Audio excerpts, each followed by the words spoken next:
This graph from the Congressional Budget Office illustrates why millennials are financially screwed. It shows how much inflation-adjusted GDP per person grew during each generation's 15 years in the workplace, starting at age 18. The GI generation had the highest level of growth at 60%. That's when America as we know it today was formed. Even the Fed was created during that period. They're followed by the Boomers and Generation X by a huge difference. However, that's still significantly higher if you compare that to the Millennials, us, those who were born between 1981 to 1996. It's supposed to be the other way around because we live in this technologically advanced society that people just 50 years ago couldn't imagine.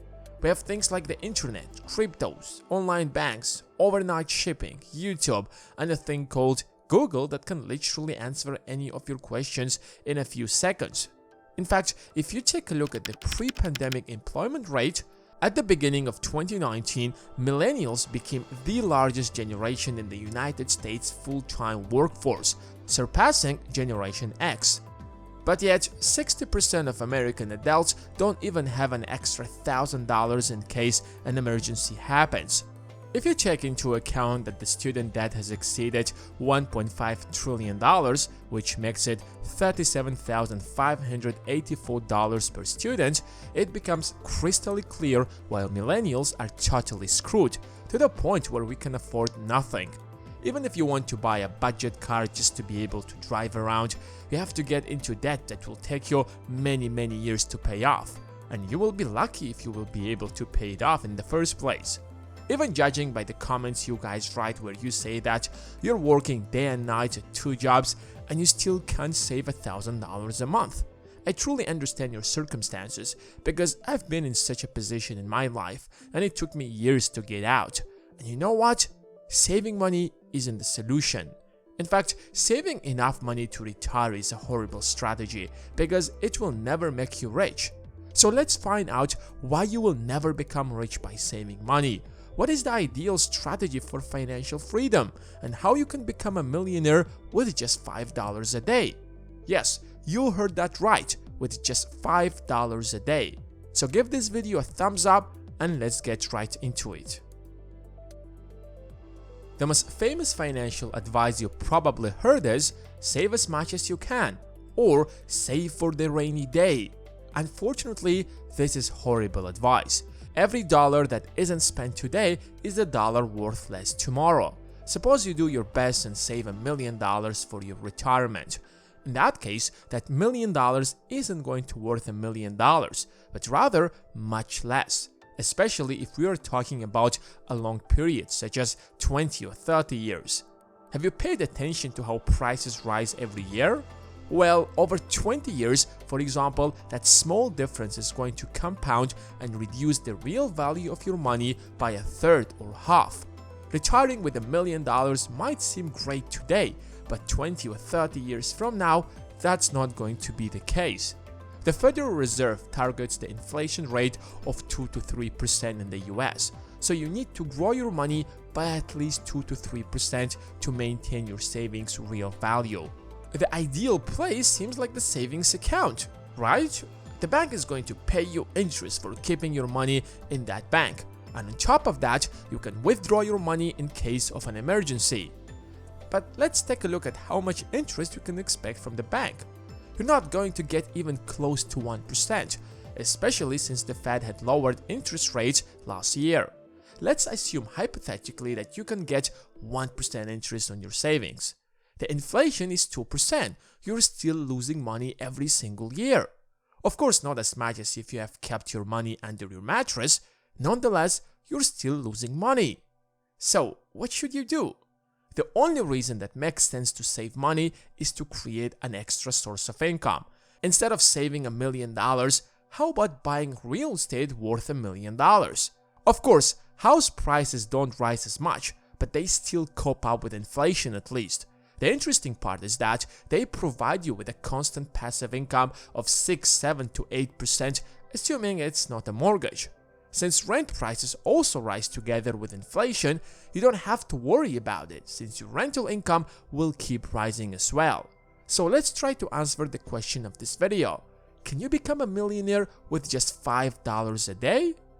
At first glance, it seems like a dumb idea. $5 is the price of your Starbucks coffee. Even if you cut your Starbucks latte and make your own coffee at home to save $5 a day, that's $150 a month. Nowhere close to $1 million, nor is it going to provide you with a decent retirement. Or is it? Let's do the math. $5 a day is $150 a month, or $1,825 a year. According to our YouTube analytics, most of you are between 18 and 35. So assuming you're 24 years old and you plan to retire at 67, if you save $5 for the next 43 years, you will save a total of $77,400. That's not as impressive as many of you thought, right? Especially if you consider that $77,000 will worth a lot less 43 years down the road than today. I guess spending $5 on a Starbucks coffee is a way better option. However, instead of saving that $5 under your mattress, investing it in the S&P 500, for example, that grows at an average rate of 10% in the long run, through the power of compound interest, it will grow to over $1 million during the same period.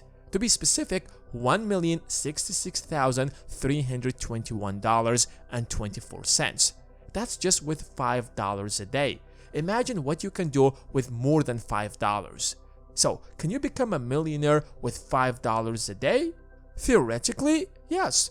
It's going to take you a long time, but nonetheless, it's possible. I can already smell how some of you are typing down there, "What is the point of becoming a millionaire at 67? I want to enjoy my life today." The point is to show you how you can build wealth even with small amounts of money if you invest consistently and plan long term. You can build wealth even if you have your daily Starbucks coffee, travel, buy the new iPhone every single year, as long as you invest a small amount of your income. But if you cut your unnecessary expenses and save more, you're going to do that much sooner. Of course, the fastest way to build wealth is to start a business, invest at least 50% of your income, or spot a great opportunity and jump in. But remember, you have to be ready for that opportunity. What I usually do is invest around $3,000 into the S&P 500 every month, regardless if the market is rising or falling, to reap the rewards of compound interest in the long run. But at the same time, I'm growing my businesses and trying to spot the next great opportunity, which I share with my Patreons, by the way. The link to my Patreon is in the description. The problem with most people is that they don't have a clear idea of why they should save. They look at their income. Even if they save $1,000 a month, that's $12,000 a year. In 10 years, that's $120,000. In 20 years, that's $240,000. That will last you a few years at best. So before saving any money, do the math and make sure it works for you.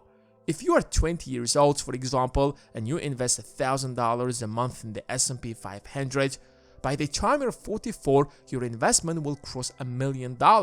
You can sell your shares and buy a bunch of properties. That will provide you with rental income every month. Or you can just withdraw a certain percentage of your investment, like 5% every year, which would equal to $50,000 a year, and pay the bills, and your investment would still be growing, since the average rate of return historically have been 10%.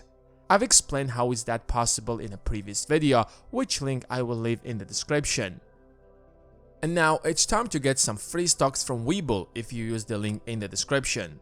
If you have enjoyed this video, you will most definitely enjoy this custom playlist that I have created specifically for you, that has our most popular videos in business and investing that could potentially change your life. And now, give this video the thumbs up that it deserves, and make sure to subscribe if you haven't done that yet. Thanks for watching, and until next time.